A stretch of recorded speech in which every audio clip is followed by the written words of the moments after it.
Audiolivro A Face Atraente do Mal, de Johanna Michelson. Introdução. Para Rudolf, meu marido e amigo, pelo seu amor ágape. Os nomes que por várias razões foram substituídos são indicados por um asterisco na primeira vez em que aparecem. Todos os outros nomes são reais e foi obtida permissão onde necessário. Prefácio. Os últimos 15 anos testemunharam uma explosão de interesse pelos fenômenos psíquicos e pela parapsicologia sem precedentes na história.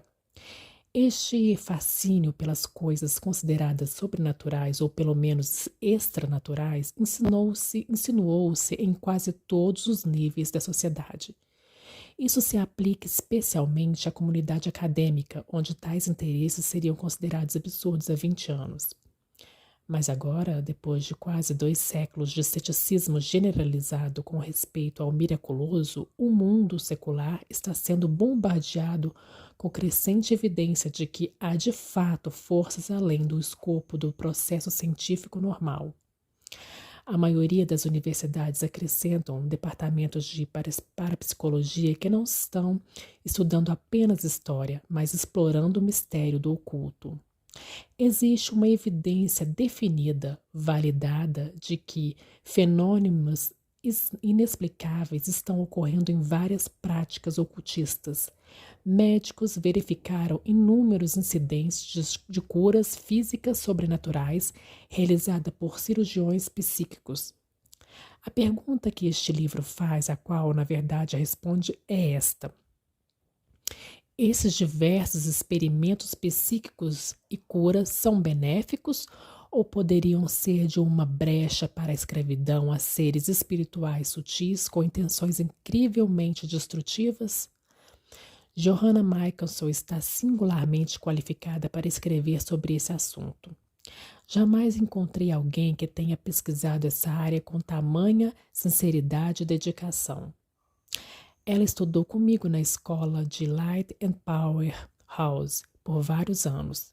Conversei com ela sobre as suas experiências no decorrer de pelo menos 8 anos.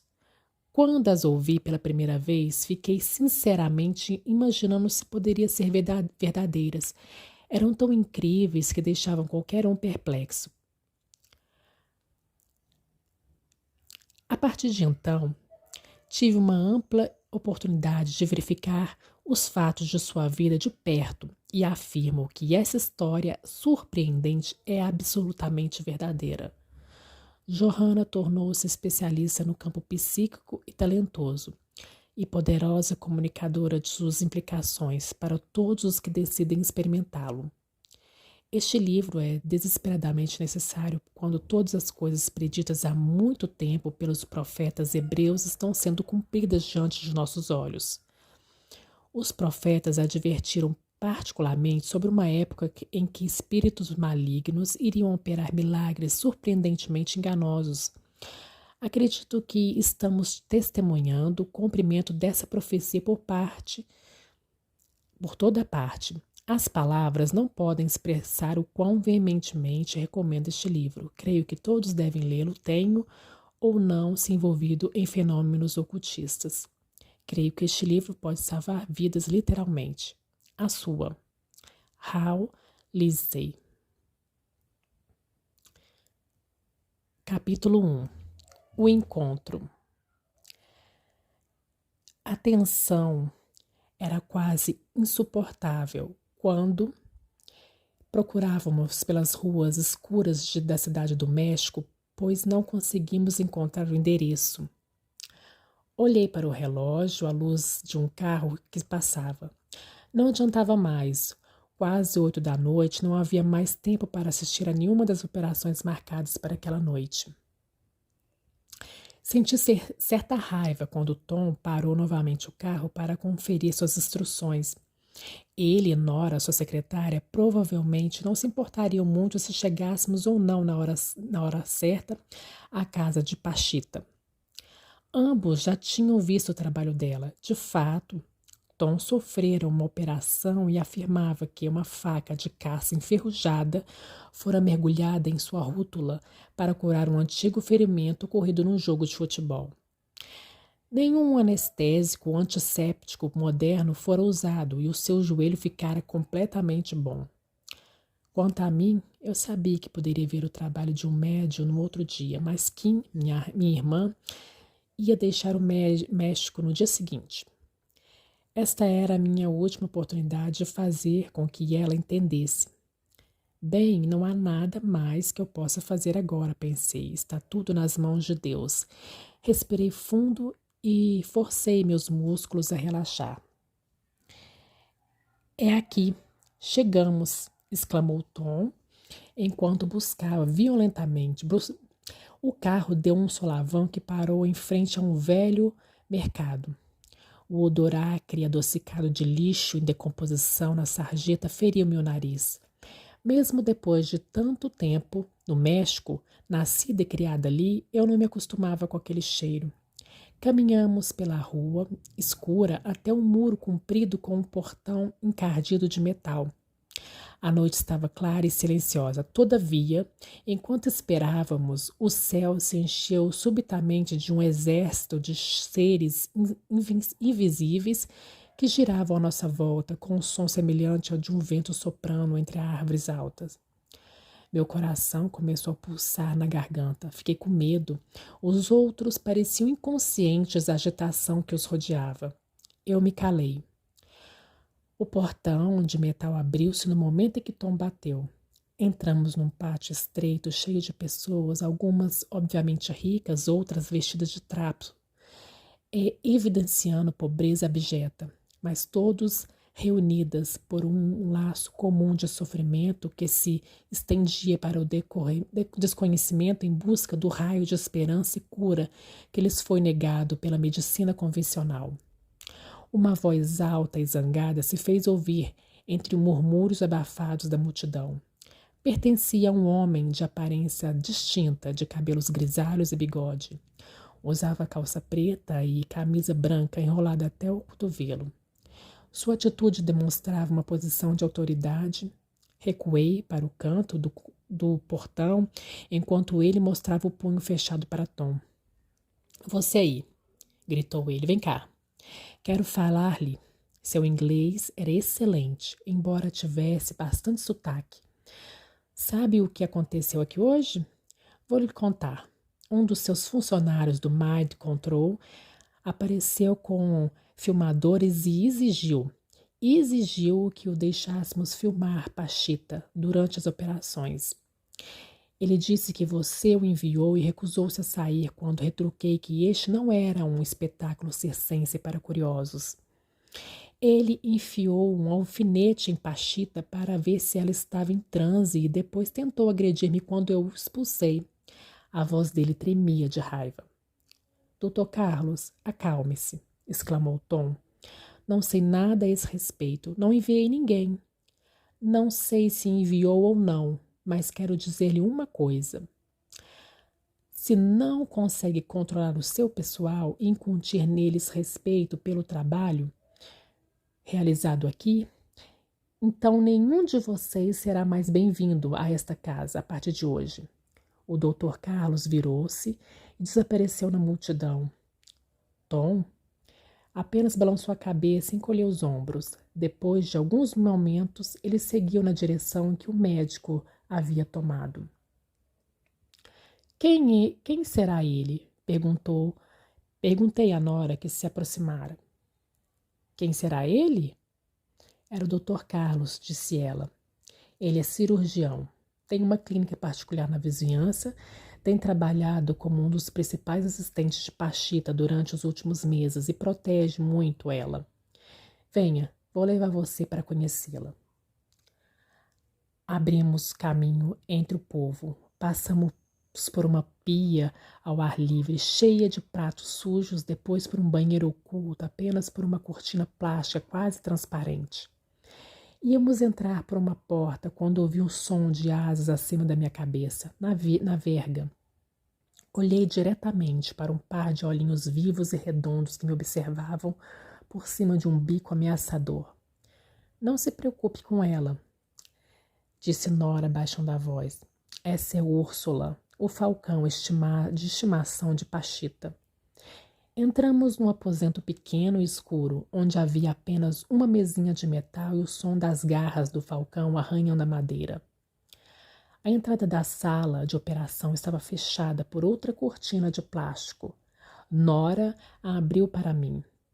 Fui imediatamente assaltada pelo cheiro da sala, rosas mofadas e envelhecidas e álcool puro. Formigamento que sentira depois de cruzar o limiar da casa de Pachita intensificou-se como se aquela fosse a fonte da corrente elétrica.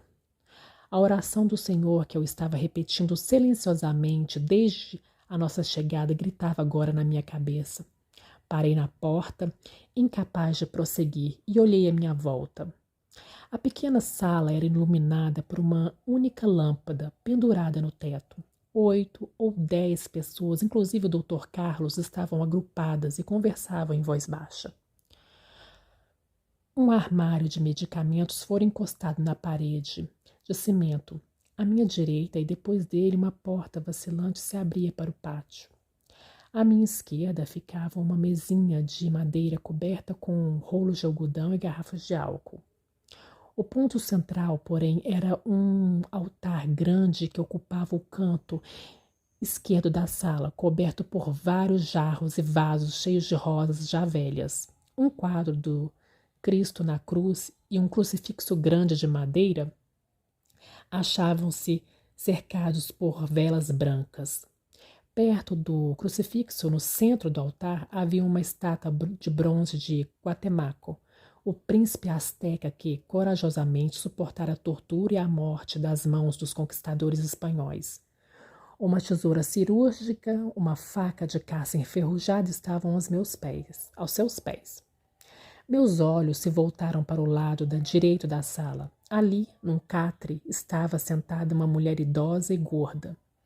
Ela enrolava nas pernas um cobertor velho, fumava um cigarro enquanto conversava com Tom, que assentara à sua frente.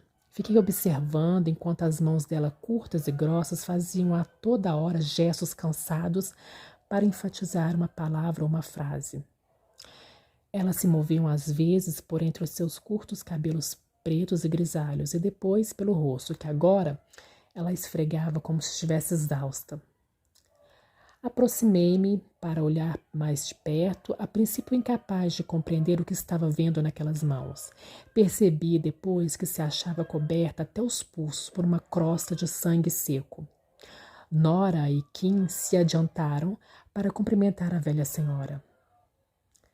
Onde está Johanna? Tom perguntou enquanto olhava em volta. Venha, insistiu ele, sorrindo. Pachita, esta é Johanna, uma de minhas melhores alunas. Aproximei-me e tomei na minha mão estendida para ela, enquanto fitava um olho direito cansado e severo. O olho esquerdo dela estava quase fechado, como se a mulher tivesse tido um pequeno derrame. Senti-me repentinamente nua enquanto o olhar dela concentrava em mim. Era tão agudo e penetrante quanto o do falcão na verga da porta. Sua voz rouca reconheceu a minha presença. Depois sua atenção concentrou-se em Tom e voltei ao centro da sala. Examinei de novo o altar. Ondas de luz suave pareciam emanar agora da imagem do guerreiro e do crucifixo ao seu lado. Senhor Deus, sussurrei. Obrigada por este lugar. Depois de tantos anos de terror, tu me trouxeste a um templo de luz. Permita que te sirva aqui, Senhor. Minha oração foi interrompida pela voz de um jovem amável. O que está sentindo? Perguntou ele. Desviei com esforço os olhos do altar iluminado. Não sei, respondi baixinho. Sinto que estou na presença do meu Deus. O jovem concordou com a cabeça.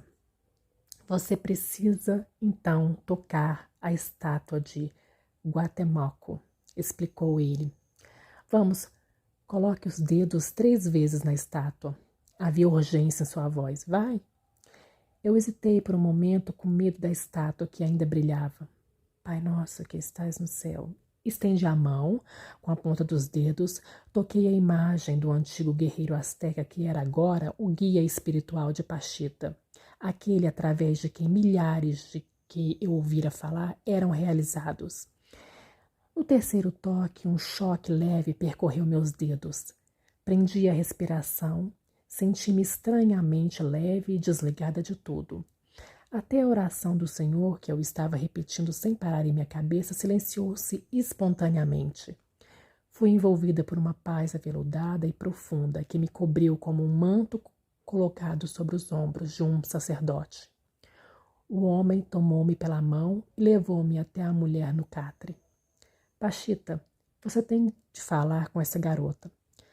A face cansada voltou-se à minha direção, fitou-me nos olhos, olhando através de mim com intensidade assustadora. Ninguém falou por vários segundos. Então, uma mão coberta de sangue se estendeu para mim e fez com que eu me aproximasse. Você é muito sensitiva, não é? Disse ela suavemente. E é médium. As palavras dela me surpreenderam e eu hesitei. É médium? Insistiu ela. Não tenho certeza, Pachita, respondi. Algumas vezes penso que sim. Então, minha querida, termine os seus estudos do controle da mente, que começou com Tom, e depois volte. Depois acrescentou para si mesma. Veremos.